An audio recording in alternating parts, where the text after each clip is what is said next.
Good evening everyone. So last video में हमने देखा था कि आयुर्वेद का अवतरण कैसे हुआ। बेसिक हमने देख लिया था चरक संहिता के अकॉर्डिंग आयुर्वेद का अवतरण क्या है। सो क्विक रिकैप करते हैं।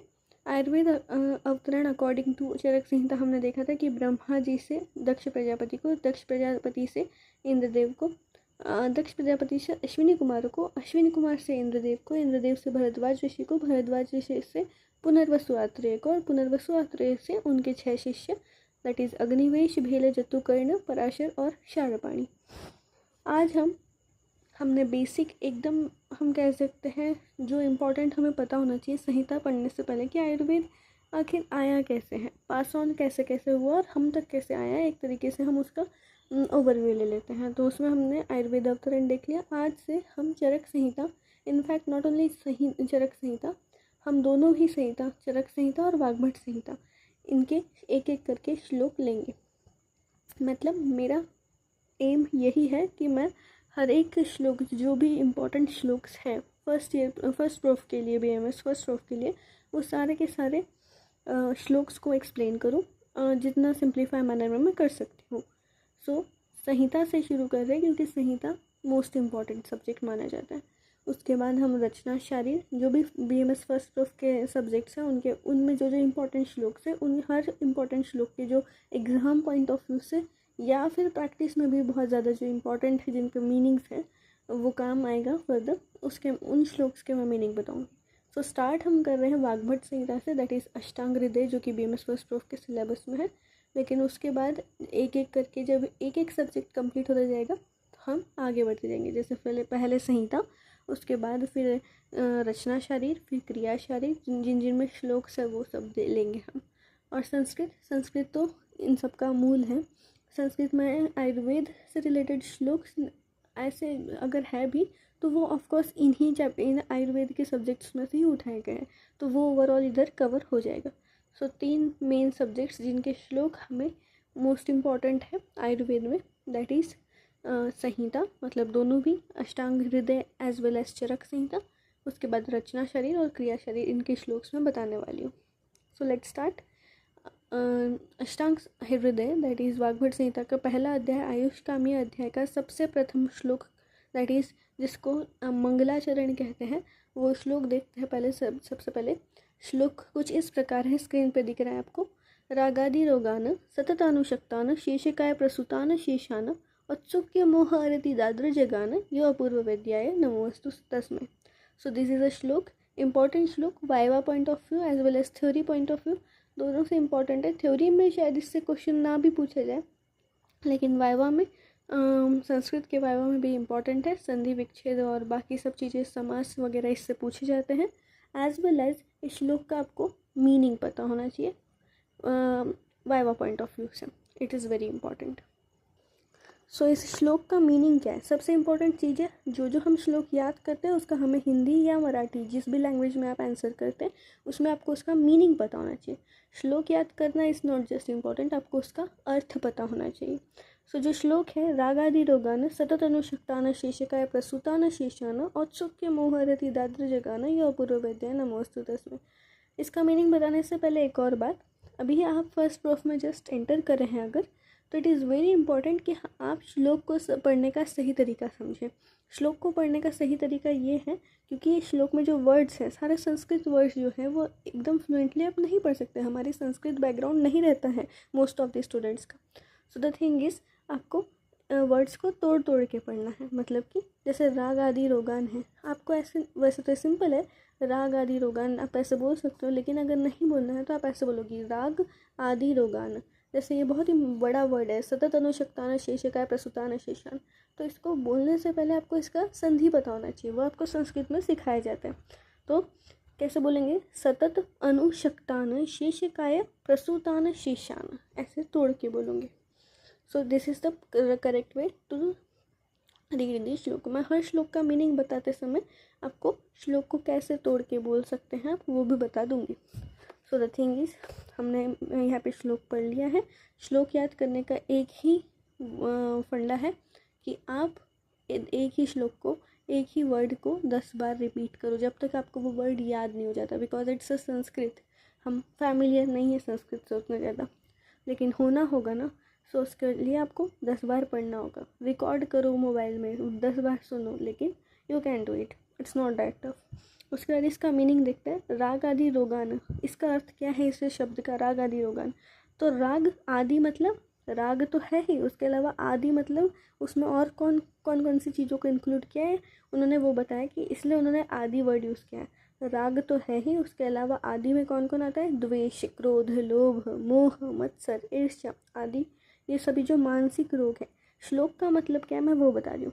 सो राग आदि रोगान में आता है राग के अलावा द्वेष, क्रोध, लोभ, मोह, मत्सर, ईर्ष्या, ये सभी जो मानसिक रोग हैं, ये इन राग आदि रोगान का अर्थ यही है कि उन्होंने सारे मानसिक रोग इंक्लूड किए उसमें बोला है उन्होंने। उसके बाद सतत अनुशक्तान शेषकाय प्रस्तुतान शेषान, इसका अर्थ है कि ये जो राग आदि जो मानसिक रोग हैं, इन जो राग आदि जो मानसिक रोगों में जो मन आदि का जो आधार जो है, आपको जो भी मानसिक रोग होते हैं भले है वो मानसिक रोग, लेकिन उनका आधार कौन है, ये हमारा शरीर, देह। ये मानसिक रोग भी हो तो रहे हमारे शरीर में ही ना। अगर शरीर ही नहीं होगा तो मानसिक रोग होने के लिए मतलब मानसिक रोग होगा किसको, व्यक्ति को ही होता है ना। तो ये जो मानसिक रोग है, ये मन आदि का आधार जो है, मानसिक रोगों में जो मन आदि का आधार है वो क्या है, हमारा ये शरीर अर्थात देह है। अतः जो ये रोग है वो आधार आधेय भाव से, आधार आधेय भाव क्या होता है, आधार आधेय भाव का आश्रय आश्रय संबंध से कोरिलेट कर सकते हो। अब आश्रय आश्रय संबंध क्या है, फॉर एग्जाम्पल एक सिंपल एग्जाम्पल्स मैं आपको समझाती हूँ। आश्रय आश्रय संबंध, अब आयुर्वेद पढ़ रहे हो तो सबसे पहले आपको इतना तो पता होना चाहिए ना कि वात पित्त कफ ये 3 दोष होते हैं। अब माना जाता है मतलब हाँ आयुर्वेद में ये कॉन्सेप्ट है कि वात जो है इसका आश्रय आश्रय संबंध जो है वह किस सप्त धातु है शरीर में, उन सप्त धातु में से किस धातु से आश्रय आश्रय संबंध है वात दोष का, वात दोष का आश्रय आश्रय संबंध है अस्थि धातु से। लेकिन उसका आश्रय आश्रय संबंध कुछ इस प्रकार है कि अगर शरीर में वात बढ़ेगा तो अस्थि धातु का क्षय होगा, और अगर शरीर में वात कम होगा तो अस्थि धातु की वृद्धि होगी। ये अपोजिट रिलेशन है, लेकिन एक तरीके से एक दूसरे पर डिपेंडेंट होने की वजह से अगर कोई दो चीज़ें एक दूसरे पर डिपेंडेंट है, चाहे पॉजिटिव मैनर में या नेगेटिव मैनर में, इट मीन्स आश्रय आश्रय संबंध। सो अतः यहाँ पे जो आधार आधेय भाव लिखा है वो मतलब आधार आधेय भाव इस श्लोक में जो बताया है वो भी आश्रय आश्रय संबंध को ही बताता है। अतः ये रोग आधार आधेय भाव से मन के साथ ही साथ देह को ही पीड़ित करते हैं। तो जो मानसिक रोग होते हैं वो मानसिक रोग हमारे मन के साथ साथ हमारे शरीर को भी रोगी बनाते हैं, यही बताया गया है इस श्लोक में। उसके बाद औत्सुक्य मोह अरति दादु जगानी, इसमें 3 चीज़ें बताइए, 4 चीज़ें बताइए, औत्सुक्य, मोह, अरति और हाँ तो औत्सुक्य, मोह और अरति। औत्सुक्य अर्थात क्या होता है, तो औत्सुक्य का अर्थ होता है कोई भी बात जानने की प्रबल इच्छा का होना। किसी भी बात को जानने के लिए, किसी भी चीज़ को समझने के लिए, जानने के लिए हमारे अंदर जो इच्छा होती है उसको औत्सुक्य कहा जाता है। मोह को कहते हैं, मोह के अर्थात क्या, तो मोह यहाँ पे जो मोह का मीनिंग है हम इन जनरल हिंदी में देखते हैं कि मोह मतलब क्या, किसी चीज़ से बहुत ज़्यादा लगाव होना, मतलब उसको छोड़ने के लिए एकदम रेडी ही ना होना, बिल्कुल उससे आपको लगाव होना, इंटेंस लगाव, दैट इज़ मोह। लेकिन यहाँ पे इसका अर्थ है क्या करे या क्या करे क्या ना करे ये समझ ना आना। तो क्योंकि ये मानसिक रोग में इंक्लूड किया ना, तो मोह का अर्थ यहाँ पे ये है कि आपको ये इस चीज़ का ज्ञान ही नहीं हो पाता है कि आपको किस सिचुएशन में करना क्या है, क्या करना है और क्या नहीं करना है, ये ज्ञान ना हो पाना, दैट इज़ मोह। अरति का अर्थ है बेचैनी, मतलब कि घबराहट। यो अपूर्व वैद्य नमोस्तु तस्मै। तो यहाँ पे कहा गया है कि ये सब जो भी मानसिक विकार है जो हमारे देह के साथ आधार आधेय भाव से हमारे अंदर होते हैं, प्रेजेंट होते हैं, उनको जो हमारे जो अपूर्व वैद्य मतलब कि यहाँ पे हमारे अपूर्व वैद्य हम किन्हें मानेंगे, वाग्भट संहिता में हमारे अपूर्व वैद्य कौन है, भगवान बुद्ध। तो यहाँ पे अपूर्व वैद्य कौन है, भगवान बुद्ध। ये इम्पॉर्टेंट पॉइंट है, ये पूछा जा सकता है वाइवा में, यहाँ पे नहीं गिवन है लेकिन आपको याद रखना है कि यहाँ पे अपूर्व वैद्य का अर्थ है भगवान बुद्ध।